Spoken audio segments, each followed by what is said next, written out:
আসসালামু আলাইকুম রহমতুল্লাহ। বন্ধুরা, এটা লিথিয়াম ফসফেট পলিমার। একটু পরিষ্কার করার জন্য বলছি, এটা কিন্তু লিথিয়াম ব্যাটারি না, লিথিয়াম ফসফেট পলিমার। কত ফুলা গেছে, আমাদের একটা ধারণা আছে ব্রাস্ট হবে কিনা। লিথিয়াম ফসফেট পলিমার অর্থাৎ ফসফেট ব্যাটারি কখনো ব্রাস্ট হয় না, বা এটা তেমন বিপজ্জনক না। তাই এটা প্রমাণ করার জন্য আমি আজকে কিন্তু এটাকে খুলে দেখাবো।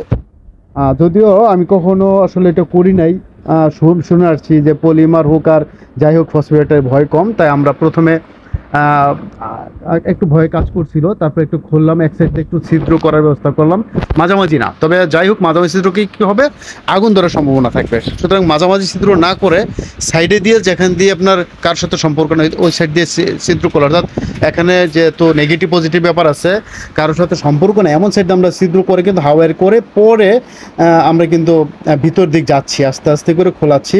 একটু ভয় কাজ করতেছে কারণ এই ব্যাপারগুলো যদিও জানি ফসফেটে ভয় নাই, তারপরেও কিন্তু ভয় করে। ভিতরটা একটু গরম গরম অনুভব করতেছিল, আর ব্যাটারিটা একদম বোল্ড ছিল না, বিদায় একটু সাহস পেলাম। তারপরেও ভিতরে একটা আলাদা গরম অনুভব করতেছি। যাই হোক, কী দেখতে পাচ্ছি আমরা, আর একটু খুলে নেই। প্রথমে ফার্স্টেই একটা সেপারেটর দেওয়া আছে, একটা টোটালি বাইরের সাথে ভিতরে যাতে অ্যাডজাস্ট না থাকে, একটা সেপারেটর পেপার আছে, পেপারটা খুলতে হবে, স্টিকার দিয়ে সেট আপ করা আছে। তারপর আমরা দেখি ভিতরে কি আছে। একটু আস্তে আস্তে করি কাজগুলো। না আসলে বোল্ট আছে কিনা, বোল্ট নাই, একটু চেক করে নিলাম, বোল্ট নাই এখানে। তো আমরা এটাকে আলাদা করে ফেললাম, একটু সাহস করেই করে ফেললাম। ভিতরে আসলে যা দেখা যাচ্ছে এইভাবে না, আসলে স্টিকার খুললেই হবে আমাদের, এই যে এখান থেকে খুললেই হবে, সুতরাং কাটাকাটি কোনো প্রয়োজন নেই। প্রথম যে একদম সর্বশেষ সেপারেটরটা আমরা খুলে নিলাম। তারপরে কিন্তু দুইটা সাইড আছে এখানে, একটা অ্যালুমিনিয়াম, আরেক দেন এখান থেকে কেমন কালারটা চেঞ্জ হয়ে যাচ্ছে, কিন্তু ভাই ভয় করে দেখলে কালারটা চেঞ্জ হয়ে যাচ্ছে।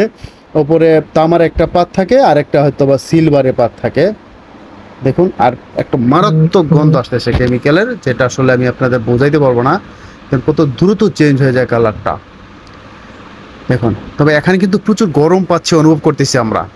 আমি দ্রুত সরাই নিচ্ছি যাতে আগুন টাগুন না ধরে, যদিও এখানে ধরার কথা না, তারপরও তো কেমন জানি একটা লাগে। আসলে ভয়ের তেমন কারণ নাই, বুঝতেই পারলাম। যাই হোক, প্রচুর গরম হয়েছে আর প্রচুর গন্ধ, যেহেতু কেমিক্যাল বের হয়েছে, এটাকে আর বেশি নাড়াচাড়া না করে, তেমন কিছু ভিতরে নাই যেহেতু।